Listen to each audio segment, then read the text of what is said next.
किरण एक दिन ऑफिस से घर लौटी तो माँ ने गर्मा गर्म पकौड़े बना के रखे थे। किरण का मूड बहुत अच्छा था।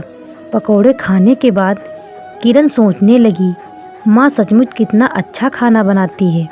किरण ने हंसी मजाक में ही माँ से पूछा, माँ आपके मन में कभी कोई रेस्टोरेंट खोलने का ख्याल नहीं आया? माँ मुस्कुराई और बोली, बेटा कभी मुझे इतनी फुर्सत ही नहीं मिल पाई कि मैं अपने लिए कुछ सोच पाऊँ। पहले शादी, फिर बच्चे, फिर उनकी पढ़ाई, उनका करियर।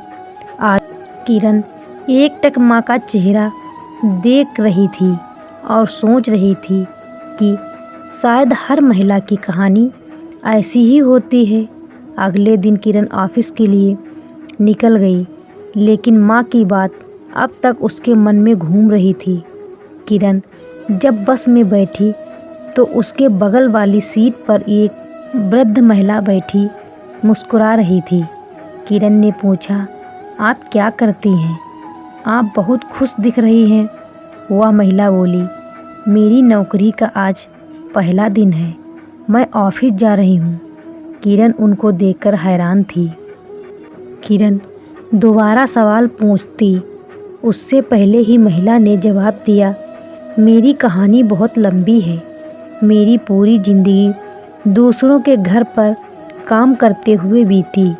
असल में शादी के 1 साल बाद ही मेरा बेटा हो गया, लेकिन उसके कुछ दिन बाद ही मेरे पति की एक हादसे में मृत्यु हो गई। मैंने कभी सोचा नहीं था कि मैं नौकरी करूंगी, पर मेरे पास और कोई चारा नहीं था। लोगों के घर काम कर अपने बेटे को पढ़ाया लिखाया, आज वह अफसर बन गया है।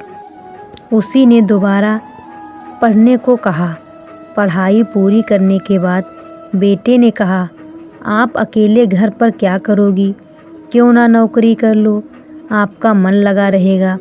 जब मैं पहली बार इंटरव्यू देने गई तो लगा जैसे मैं दोबारा 25 की हो गई हूँ, और यह कंपनी भी जैसे कई साल से मेरा इंतज़ार कर रही थी। आज मैं पहली बार अपनी ज़िंदगी की पहली नौकरी पर जा रही हूँ। यह सुनकर किरण के मन में जैसे खुशी की लहर दौड़ गई। अपने सपने पूरे करने के लिए कोई उम्र बड़ी नहीं होती। तो दोस्तों, उम्मीद करती हूँ हमारी कहानी आप लोगों को ज़रूर पसंद आई होगी।